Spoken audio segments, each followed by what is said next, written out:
शाश्वत साधनं तदाधुना चिन्तामणिर्लोकशुकं सुरुद्रो स्वर्गसम्पदम् प्रियक्षति पुनः प्रीतो वैकुण्ठं योगदुर्लभम् शौनकुवाच प्रीति शौनक क्षिते ते हतो वच विचारिच सर्व सिद्धान्त निष्पन्नं संसार भयनाशनम् भक्त्योद्वर्धनम् यस्य कृष्ण संतोष हेतुकम् तदहं ते अभिदृश्यामि सावधानतया शृणुः काल व्याल मुख ग्रासहेतवे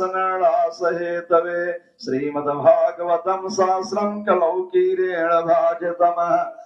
तस्माद् परं किंचन मनसोद्धे न वेदते जन्मान्तरे भवेत् पुण्यं तदा भागवतं लभेत् परीक्षते कथां वक्तुं सभायां संस्यते सुखे सदा कुम्भं गृहीते यो देवास तत्र समागमनः एवं विनमये राजाते सुधाराज्ञा प्रगीयताम् प्रपश्यामो वयं सर्वे श्रीमद्भागवतामृतम् क्वा सुधा क्वा कथा लोके क्वा काचा क्वा मणिर्महान् ब्रह्मरातो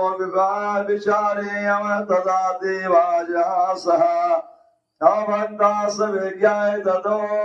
नोम न ददौषा कथामृतम् श्रीमद्भागवती वार्ता सुराणामपि दुर्लभा राज्ञो मोक्षं तथा वेच पुरा